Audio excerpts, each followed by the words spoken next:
governo federal definiu que o salário mínimo passará de R$ 1.300 para R$ 1.412 em 2024.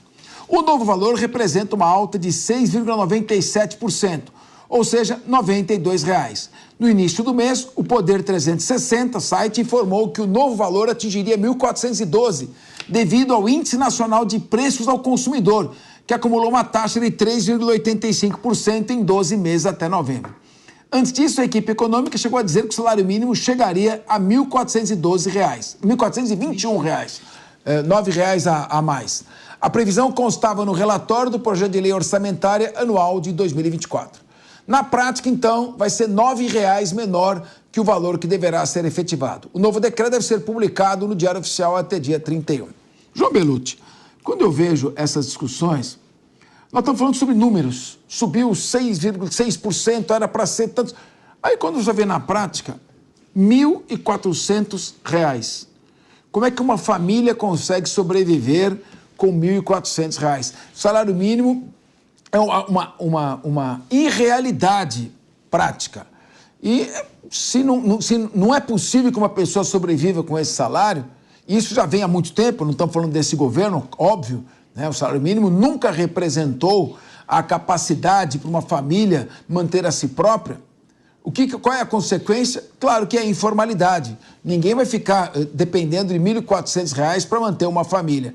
Então, é preciso que o Estado, novamente aquela discussão, um Estado mais leve, um Estado menor, um Estado que não se meta a ter empresa pública, que não participe de sociedade de economia mista, um Estado que facilite a entrada de capital estrangeiro, venda ativos para se capitalizar, faça parcerias público-privadas, privatizações, desonere a carga fiscal das empresas, estimulando a contratação e a geração de emprego.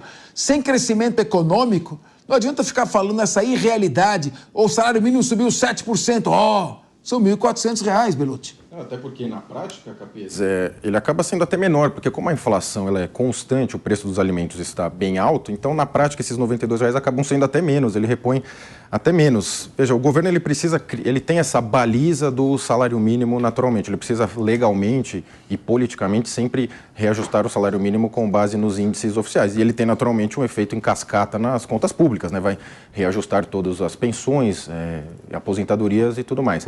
Agora, fica muito aquém do que foi prometido, né? Aquele grande falso pacto criado em torno do Lula, que salvaria a democracia do fascismo galopante, que nunca existiu, na verdade, trouxe pouco efeito prático para a população. E acredite você, se quiser, Capês, já existe na grande mídia, aquela que gosta bastante do Lula, dizendo que com esse aumento é possível comprar a picanha e a cervejinha. Acredite você, Fernando Capês. Meu querido Diego Tavares, que coisa, salário mínimo. Aí, por outro lado, você tem a oneração da folha. O salário mínimo tinha que ser... Quando você fixa o salário mínimo, você está transferindo um encargo para as empresas, certo? Então, o que cabe ao Estado fazer? O Estado tem que proporcionar ao cidadão, primeiro, que ele não tenha despesas com educação, mas que ele tenha uma educação de alto nível. Que ele não tenha despesas com saúde, mas que seja uma saúde que o atenda prontamente, uma saúde dentária também, que providencia a ele um transporte com preço acessível. Então, aí você consegue, aumentando o salário mínimo, através de contribuições efetivas à população vulnerável, criando, eventualmente, um Bolsa Família que acresça esse salário mínimo mais do que R$ 600. Agora, para isso, o dinheiro não brota no chão. Os recursos vêm dos tributos e do crescimento econômico. Nós precisamos gastar menos, tem que ter menos déficit fiscal, nós temos que ter superávites seguidos, crescimento econômico e trazer capital para cá e atuar em termos de segurança jurídica e estabilidade política. Do contrário, é uma fantasia que nós estamos discutindo aqui, o valor do salário mínimo. Sem dúvida, professor. E se tem uma coisa que não cria riqueza nesse país é caneta de político. O salário mínimo aí em 1.400 e pouco, que é o que... 1.412 reais, enfim, é um salário de fome. Basta a gente ir no mercado, basta você que está nos assistindo agora, fazer as suas contas aí, ver quanto você gasta de aluguel, mercado, energia elétrica, internet, enfim.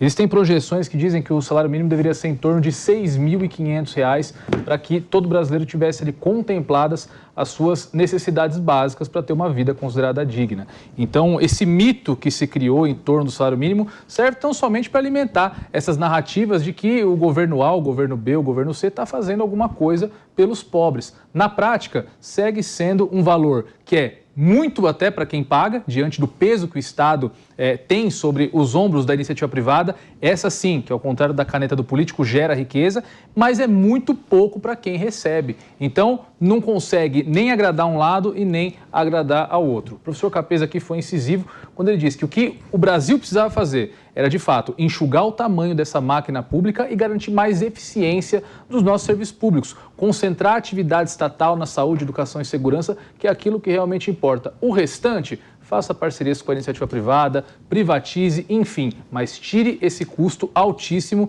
dos ombros do brasileiro. Só assim, talvez, nós tenhamos aí um rendimento dos brasileiros que contemple todas as necessidades que nós temos. Você sabe, Diego, eu estava olhando aqui, o salário mínimo mensal é inferior na cidade de São Paulo ao preço de 2 cestas básicas. Um completo absurdo. E como é que com 2 cestas básicas você não vai manter uma família o mês inteiro? Exato. Então, realmente, olha como é que nós estamos. Agora, doutora Raquel Galinatti, a senhora é delegada de polícia e da Associação dos Delegados de Polícia também. Uma carreira que é mal remunerada é a carreira dos policiais.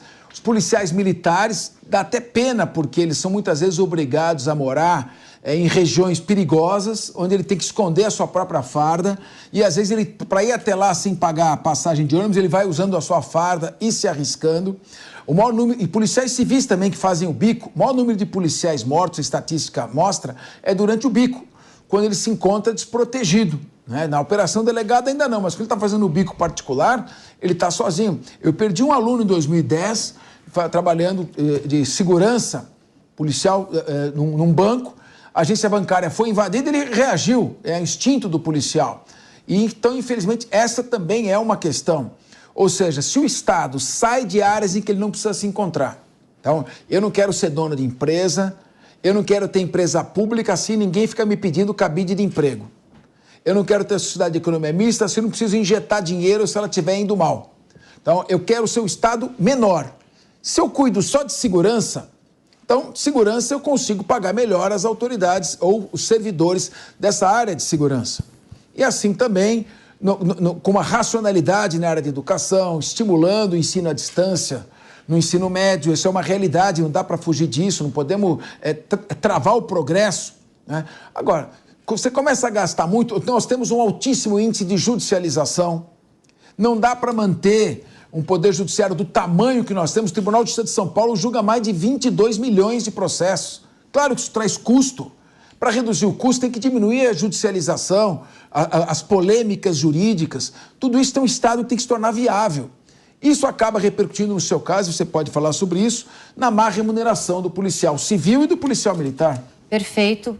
Professor, quando a gente fala nessa política de valorização do salário mínimo pelo governo federal, pelo presidente Lula, que ele também tem essa política em relação ao salário deboche, que são salários pagos aos policiais, tanto policiais militares como policiais civis, em alguns estados da federação. O que a gente precisa é de uma padronização.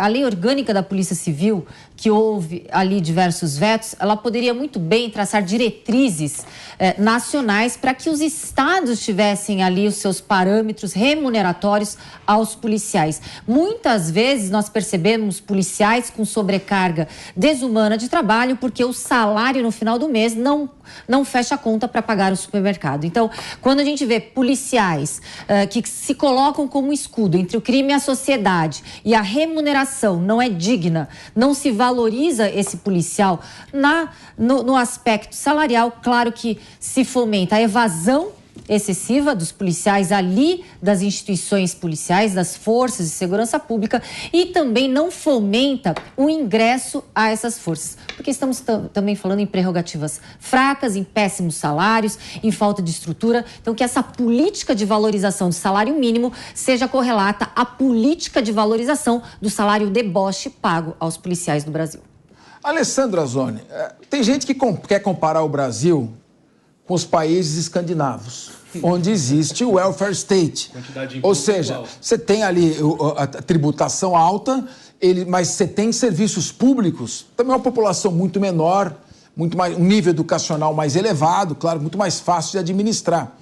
O mito do welfare state, que é o Estado provedor, o Estado que cuida de tudo, como ele pode se sustentar num país em desenvolvimento, com uma economia ainda crescente, com problemas sociais enormes? A única maneira de você fazer é parceria com quem tem recurso e diminuir o seu tamanho para tornar um Estado viável. Essa visão que muitos esquerdistas têm, a visão do economista John Maynard Keynes, a visão keynesiana. Então vamos pegar o dinheiro e vamos fazer muitas obras para gerar emprego. Ótimo, mas cadê esse dinheiro? Como é que você pode ter esse dinheiro para fazer obras se você corta 30% do programa de aceleramento do crescimento econômico, que é o PAC, para pagar a emenda parlamentar? Então fica difícil. Tudo isso repercute na economia, Azzoni. Sempre, Capês. Só para lembrar, né, que o sistema keynesiano foi usado depois da crise de 29 dos Estados Unidos e gerou a maior recessão, a maior dívida pública americana, porque endividou o Estado.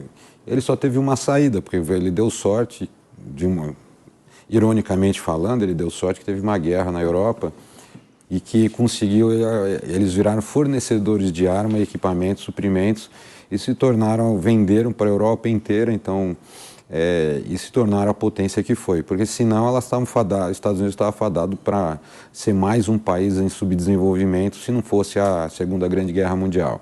Então essa é a questão de você utilizar o Estado como provedor. Nós tivemos exemplo disso no governo militar, que a gente tinha até siderúrgica nacional, coisas que não tinham cabimento, era uma proteção do nosso país, da soberania, mas não tinha lógica você ter uma siderurgia dentro da empresa. Quando começou os processos de privatização, absolutamente todos ficam contra, mas a efetividade que realmente o Estado não tem competência de fazer. A Eletrobras foi um exemplo disso. Ela não tinha a sua capacidade de investimento perante as outras empresas do setor, a sua capacidade de investimento era muito menor do que ela teria que dar como resposta para a situação energética. Então ela tinha que ser privatizada. Aí agora também temos aqui no Estado também a questão da Sabesp, que também precisa ter uma velocidade maior e tecnologias maiores. Essa questão do salário mínimo, só para lembrar que veio no governo Lula, assim que ele assumiu, a questão de ter um ganho real sobre a inflação. Realmente está vindo um ganho real. Se a inflação está vindo em torno de 4%, vai fechar com 4 e poucos % e você está tendo um aumento de 7%, mas não é a fórmula que ele projetou, né? Porque ele projetou que você aplicaria o INPC, que é o Índice Nacional de Preço ao Consumidor, até novembro desse ano, mais o crescimento do PIB de 2 anos atrás. Então, se você somar, puxar, eu não me recordo, eu fiz esse cálculo para uma outra emissora, tinha dado 9%, 9,3%, ou 9,1% ou 9,3%, não 7%. Por que isso? Porque cada R$1 de aumento real de R$1 no salário mínimo representa 389 milhões nas contas do governo. Então, por isso que ele não aplicou a fórmula correta dos 9%, porque ele teve que fazer um encaixe. Ele está dando um aumento, assim, já que ele transformou numa medida provisória, depois numa lei, que é a soma do INPC de 12 meses mais ao crescimento do PIB de 2 anos, devia ser aplicado na íntegra. Mas se foi ele que propôs no início do mandato, ele deveria seguir nessa lógica. Mas a explicação vem é que cada R$1 representa 389 milhões de reais nos impactos nas contas públicas.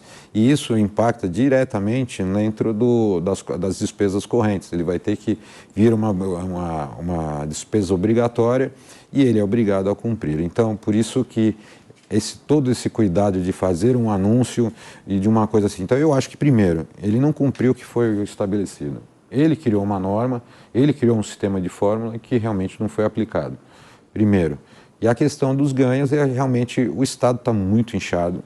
Nós vamos ainda, acho que, debater aqui as questões da fome arrecadadora do Haddad, está um absurdo, fica... Vai ser o próximo, nós vamos falar agora da... Chega a ficar absurdo. Sim, agora, Azoni, você que é economista, o segundo mandato da presidente Dilma Rousseff, da presidente, não da presidenta, vamos respeitar o vernáculo.